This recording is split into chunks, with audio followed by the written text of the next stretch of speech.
Nous installons un brûleur à gaz au-dessus d'un récipient d'eau froide. Nous approchons le tube de verre du feu et attendons que la goutte de verre tombe dans l'eau. Oh, elle gèle instantanément. En plus de la goutte elle-même, un mince fil de verre gèle et nous le retirons.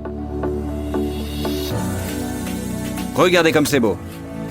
Mais c'est aussi très solide. On ne peut même pas le casser avec un marteau. Magnifique, non?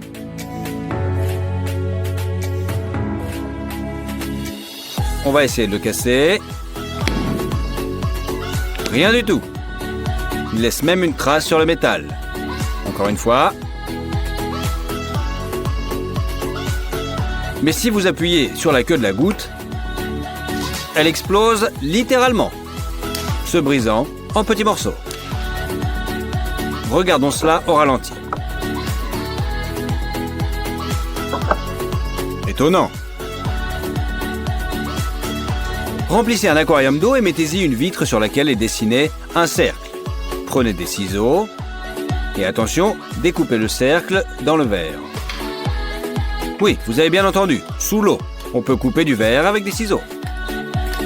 Ce n'est pas aussi facile que de couper du papier, mais c'est possible. C'est le genre de cercle de verre que nous avons obtenu.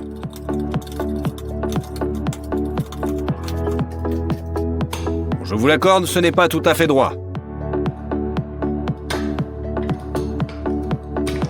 Mais l'important, c'est qu'il fonctionne. Prenons le verre et passons un doigt mouillé dessus.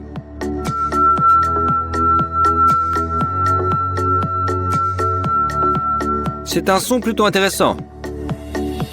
Que se passe-t-il si l'on verse de l'eau dans le verre? Les verres se ressemblent. Mais si l'on pose un objet sur l'un d'eux, on voit qu'il bouge aussi. Étonnant, non?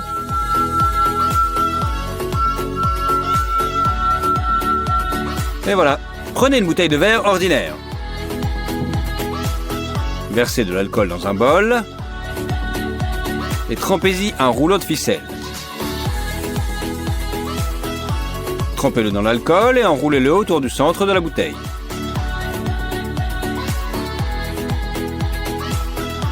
Allumez le feu et commencez à tourner la bouteille doucement pendant que le feu brûle.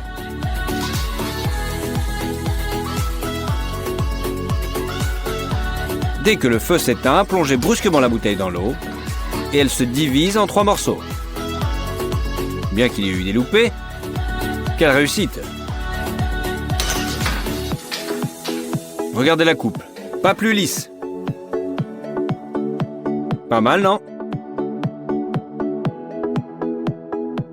Maintenant, remplissez la bouteille d'eau presque jusqu'au goulot. Puis donnez-lui un coup sec avec la paume de votre main. D'accord, encore un. Le fond de la bouteille est renversé. Mais il n'y a pas que le fond. La pression à l'intérieur déchire littéralement la bouteille. Regardez ce qui leur arrive. Enroulez un fil de fer autour d'un goulot de la bouteille. Tordez-le pour former une boucle et faites passer l'extrémité libre dans la boucle. Coupez l'excédent et tordez-le pour le fixer. Nous avons maintenant une poignée comme celle-ci. Nous allons maintenant chauffer la bouteille à l'aide d'une torche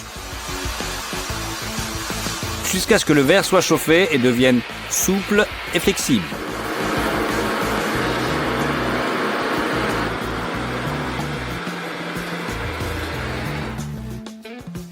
Il ne reste plus qu'à tirer la poignée dans la bonne direction. Laissez le verre refroidir. Et regardez les bouteilles fantaisies que nous avons fabriquées. C'est encore plus amusant.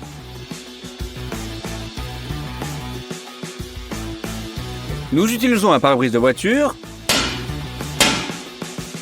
C'est du verre trempé, donc on ne peut le casser. Ensuite, on prend des bougies d'allumage.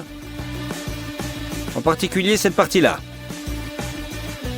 Et on les lance sur la vis. Il est brisé en petits morceaux, c'est incroyable. Essayons encore une fois. Bon, d'accord, encore une fois. Bon, la troisième fois va le faire. Voilà, C'est cassé. Dans l'eau. Plus l'œuf est droit, plus il est vieux. Désormais, vous confondrez plus un œuf vieux et un nouveau. Et vous cuisinerez toujours avec des produits frais. Voici un nouveau moyen de peler rapidement un œuf dur. Cassez la coquille aux deux extrémités opposées et faites rouler un peu l'œuf sur une surface dure. La coquille s'enlève en quelques coups de main. Si vous avez l'intention de couper l'œuf en tranches pour une salade, il suffit de le couper en deux avec un couteau et de ramasser l'œuf avec une cuillère en quelques secondes et c'est bon. Nous avons besoin d'une grosse rondelle d'oignon et d'une rondelle de poivron. Mettez-les dans une poêle et versez un œuf au centre de chaque petit anneau qu'on vient de découper. Comme vous pouvez le voir, les œufs ne s'étalent pas et prennent la forme des légumes. Faites frire jusqu'à ce qu'ils soient bien cuits et servir avec un petit peu de verdure. C'est un petit déjeuner très beau et très savoureux.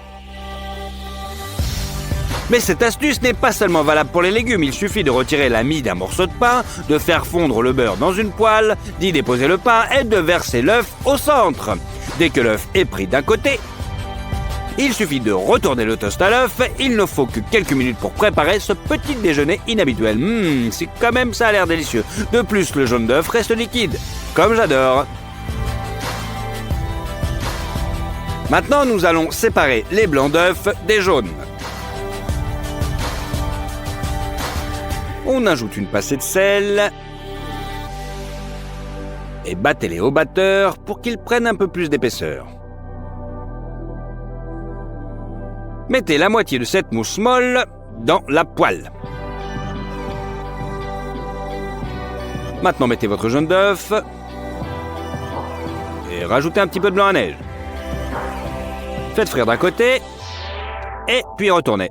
2 minutes dans la poêle et notre œuf incroyablement mou et moelleux est prêt. Écoutez, j'en ai fait un petit hamburger et voici à quoi il ressemble. Pas mal quand même, non? Pour cette astuce suivante, coupons une saucisse ordinaire en 2 moitiés. Ensuite, nous ferons des petites incisions peu profondes tout le long de la saucisse. Nous en ferons un anneau et nous fixerons les extrémités avec un cure-dent pour plus de sécurité. Placez nos anneaux dans une poêle et au centre, bien sûr, un œuf. Regardez comme c'est beau. Ce n'est pas seulement un petit déjeuner original, c'est une véritable composition florale. Et si le matin, vous n'avez absolument pas le temps de préparer quelque chose, les œufs brouillés dans un verre viendront à votre rescousse. Cassez un œuf dans un verre, ajoutez du lait et battez-le avec une fourchette. Mettez le verre en micro-ondes et allumez-le à puissance maximale pendant 2 minutes, s'il vous plaît. Et voilà, une omelette délicieuse, facile et surtout rapide à préparer. À propos, vous voulez également cuire un œuf poché au micro-ondes? Cassez l'œuf dans un verre et versez un petit peu d'eau dessus. Couvrez le verre avec une soucoupe pour que l'eau ne s'évapore pas du verre. Quelques minutes et l'œuf est cuit au degré souhaité. Mais le jaune, vous allez voir, sera encore liquide. Tadam! Magnifique, non? Essayons quelque chose d'un peu plus intéressant. Râpez du chou rouge. Au mixeur, c'est bon. Maintenant, séparez le blanc de l'œuf du jaune. Ajoutez du jus de chou. Remuez un petit peu et ajoutez un petit peu de jus de citron pour changer la teinture de notre petit mets. Versez ensuite la substance obtenue dans une casserole et lorsqu'elle a pris, y versez un autre blanc d'œuf. Nous plaçons les jaunes d'œufs sur le dessus de la façon à ce que ce tout ressemble à un symbole yin-yang. Nous obtenons ainsi un petit déjeuner vraiment équilibré, hors du commun, sain et surtout délicieux. Il nous faut maintenant un œuf dur. Il doit être encore chaud. Nous allons le mettre dans un moule que nous avons fabriqué avec un morceau de carton et des élastiques. Nous plaçons un bâton en bois sur le dessus et nous fixons son autre extrémité avec des élastiques. De cette façon, nous laissons l'œuf refroidir afin qu'il puisse garder la forme du bâton de bois. Au premier coup d'œil, on dirait un œuf cabossé, mais vous allez voir quand il est ouvert. Des cœurs d'œufs de